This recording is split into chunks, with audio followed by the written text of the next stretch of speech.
इस चैप्टर के शुरुआत में हम देखते हैं शीरा को, जो कि सोच रही होती है पूरे 7 साल मैं पीछे आ गई हूँ, मेरे मेमोरीज अभी उतना साफ नहीं है, कुछ ऐसी बातें भी है जो कि मैं भूल चुकी हूँ। अभी मेरा पहला प्रायोरिटी ये है कि मैं अभी किस सिचुएशन में हूँ उसे मुझे समझना होगा। शीरा इतने में वेलिटा से पूछती है, अभी हम कहाँ जा रहे हैं? वेलिटा ये सुनकर चौंक जाती है और उसके चेहरे को देखकर हमें ये पता चलता है कि वो ये सोच रही होगी, क्या सच में तुम्हें पता नहीं और तुम मेरे साथ आ रही हो? सॉरी, मैं थोड़ी काम में इतना बिजी हो गई थी जिसके कारण मुझे समझ में ही नहीं आ रहा कि मैं अभी क्या कर रही हूँ। वेलिटा मुस्कुराते हुए कहती है, हम मार्कस चॉक्सन के भोज में जा रहे हैं। मार्कस चॉक्सन एक आर्मी जनरल है जो कि वेस्टर्न फ्रंट को हैंडल करते हैं। ये एक कट्टर सपोर्टर जो कि बोसबॉर्न फैमिली को सपोर्ट करते हैं। वेस्टर्न फ्रंट में जितने भी बारबेरियन अटैक किए हैं उन सब को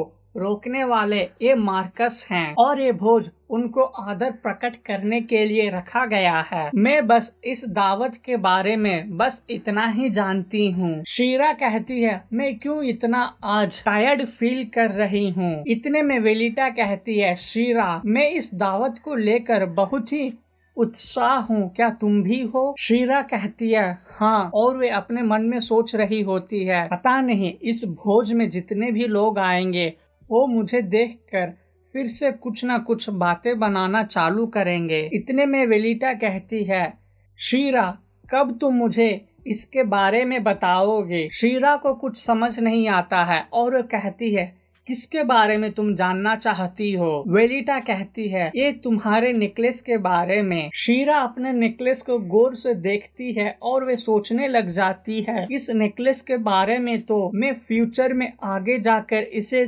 बताती हूँ कि ये मुझे मेरे मास्टर ने दिए थे। उस वक्त मैंने सोचा कि ये बस मुझे और भी ज्यादा जलील करने के लिए मुझसे ये छीनना चाहती थी, लेकिन ऐसा नहीं है। ये तो शुरुआती दिनों से ही मेरे इस नेकलेस के पीछे पड़ी हुई थी। आगे वो छोटी सी स्माइल करती है और कहती है, अगर ऐसी बात है तो फिर मैं इसे कहीं देती हूँ। आगे वो कहती है, तुम जब मुझसे इतने वक्त से पूछ रही हो तो मैं अब इसे इनकार नहीं कर सकती। वेलिटा ये सुनकर काफी ज्यादा खुश हो जाती है। इतने में शीरा कहती है, ये एक प्रीशियस डायमंड है जो कि सिर्फ डेपॉक्स आइलैंड में ही पाया जाता है। वेलिटा कहती है, क्या डेपॉक्स? ये बहुत ही रेयर जम है, अगर तुम्हें ये चाहिए तो फिर तुम्हें वहीं जाकर लेना होगा। वेलिटा उदास हो जाती है और वे कहती है, क्या मुझे ही जाना होगा? आगे वेलिटा कहती है, नहीं, ऐसा नहीं हो सकता, तुम मुझसे झूठ बोल रही हो। शीरा कहती है, नहीं नहीं, मैं तुमसे क्यों झूठ बोलूंगी। वेलिटा कहती है, मान लो कि मैं वहाँ चली गई, लेकिन मुझे कैसे पता चलेगा कि ये जम कहाँ मुझे मिलेगा? शीरा उसे समझाते हुए कहती है, डेपॉक्स आइलैंड यहाँ से बहुत ही दूर है, यहाँ तक कि उस जगह को जाने के लिए लोकल्स भी बहुत ही ज्यादा घबराते हैं क्योंकि वहाँ का जो एनवायरनमेंट है वो काफी ज्यादा डिसास्टरफुल है। अगर वे तुम्हें वहाँ जाने देंगे तो तुम उनके साथ चली जाना। इतना कहकर शीरा अपने मन में सोचती है, अगर मैं वेलिटा को यहाँ से दूर भगा दूंगी तो फिर मुझे कुछ वक्त मिल जाएगा कुछ सोचने और समझने के लिए। और वे अपने मन में कहती है, आई एम सॉरी वेलिटा, मैं आज के बाद तुम्हें कुछ भी नहीं दूंगी। सीन यहाँ कट होता है और हम देखते हैं वो दोनों को दावत में पहुंच जाते हैं, जहां वेलिटा शीरा से कहती है, ये दावत तो बहुत ही ज्यादा इम्प्रेसिव है। शीरा कहती है, हाँ सचमुच। शीरा वहाँ आजू बाजू देखने लगती है, तभी वो नोटिस करती है मार्कस चॉक्सन को, जो कि बहुत सारे व्यक्ति से घिरे हुए होते हैं और वे सब उनसे बात करने में बिजी होते हैं। शीरा उन्हें देखकर ये सोच रही होती है, ये दिखने में कितना भी सिंपल क्यों ना हो, लेकिन ये एक बहुत ही अमीर व्यक्ति हैं और इस वेस्टर्न फ्रंट के बहुत ही महत्वपूर्ण फिगर हैं। अगर ये दावत वेस्टर्न फ्रंट वालों के लिए है तो फिर यहाँ जरूर वो व्यक्ति भी होगा। ओ माय गुडनेस, ये तो ड्यूक रिप लेंटन है। क्या ये भी यहाँ है? नहीं, कहीं ये मेरे आंखों का धोखा तो नहीं है। रिप लेंटन परिवार के व्यक्ति, ये तो हिराना रीजन के गवर्नर हैं, एडन रिपल्टन, और इन्हें गोस्ट ड्यूक नाम से भी जाना जाते हैं। मैं इनके बारे में कई सारे अफवाहों को सुनी थी,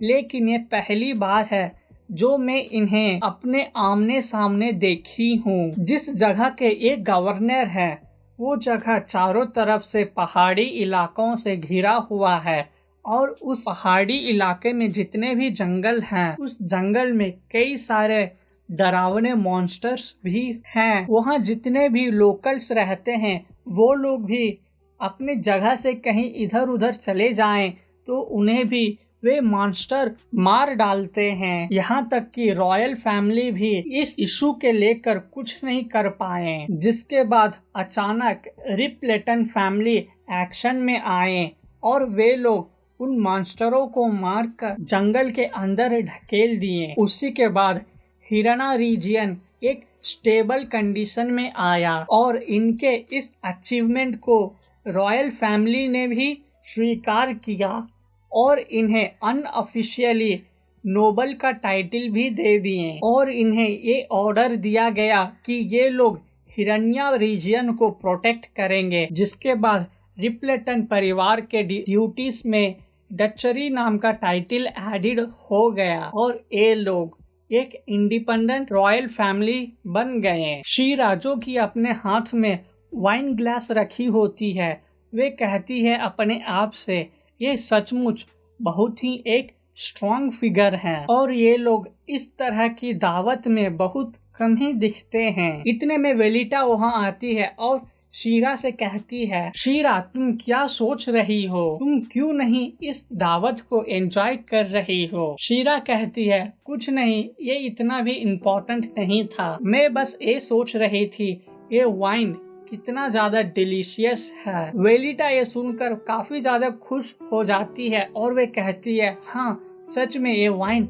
बहुत ही ज्यादा डिलीशियस है। शीरा अपने चेहरे पर झूठी मुस्कान रखती है और वे अपने मन में सोचती है, सचमुच ये पियक्कड़ ही है। ये हमेशा इतना पी लेती है कि इसे अपना ख्याल भी नहीं रख सकती है, लेकिन आज की रात मैं नहीं पीऊंगी। और वे अपना वाइन को बगल में रखे पौधे में गिरा देती है। इतने में हम देखते हैं वेलिटा को, जो कि शीरा से आके कहती है, पता नहीं क्यों मुझे नशा चढ़ गया है। शीरा कहती है, क्या तुम ठीक हो? और वे बगल में खड़ी एक मेड को बुलाती है और उसे कहती है, क्या यहाँ पर कोई खाली कमरा है? अगर है तो इसे ले जाकर वहाँ सुला दो। वो मेड ऐसा ही करती है, वेलिटा को ले जाने लगती है। शीरा उन्हें जाते हुए देखकर कहती है, फाइनली अब मुझे कुछ वक्त मिल गया है सोचने के लिए। शीरा भी वहाँ से जाने लगती है और कहती है, क्योंकि वेलिटा अब मेरे आजू बाजू में नहीं है, अब मैं फोकस से अपना काम कर सकती हूँ। और वे वहाँ से जाते हुए अपने मन में सोचने लगती है, ये दावत मार्कस जैक्सन 7 साल पहले रखे थे, मैं शायद यहाँ से कुछ इन्फॉर्मेशन निकाल सकती हूँ। इतने में जाते जाते वे अचानक रुकती है और कहती है, 7 साल पहले? अरे हाँ, हमने यही पहली बार मिले थे।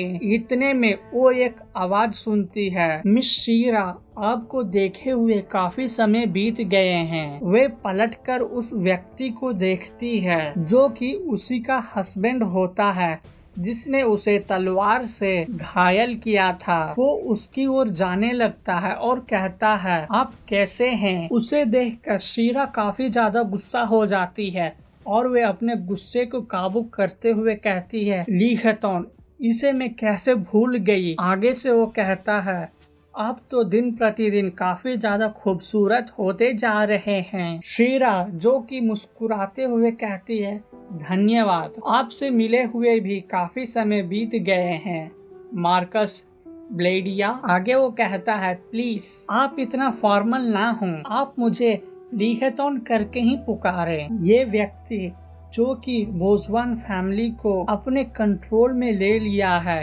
और ये अच्छी तरीके से जानता है कैसे सिचुएशन को अपने फेवर में कन्वर्ट करे। ये जरूर जान गया होगा मुझे इस्तेमाल कर कर वे वेलिटा को हासिल कर पाएगा। आगे लिहेतॉन कहता है, क्यों आप इस वाइन को एंजॉय नहीं कर रहे हैं? शीरा कहती है, ऐसी कोई बात नहीं है। लिहेतॉन बात को आगे बढ़ाते हुए कहता है, अच्छा ऐसी बात नहीं है तो फिर ठीक है। मैं सोच रहा था आपको कुछ अपने प्राइस कलेक्शन में से ऑफर करो। शीरा सोचने लगती है, वे अपने पास्ट लाइफ में जब यहाँ आए लोगों द्वारा क्रिटिसाइज करने लगी थी, तब लिहेतॉन के काइंडनेस को देखकर वे उसके प्यार में पड़ गई थी। कितना बेवकूफ थी मैं। इतने में लिहेतॉन उसे देखता है और कहता है, मिस शीरा। शीरा उसे देखती है और कहती है, मैं कितना बेवकूफ थी जो मैं इसके आंखों को देखकर धोखा खा गई। आगे वो कहती है, शुक्रिया आपका, लेकिन मैं थोड़ा यहाँ क्यूरियस हूँ। जिसे सुनकर लिहेतॉन कहता है, क्यूरियस?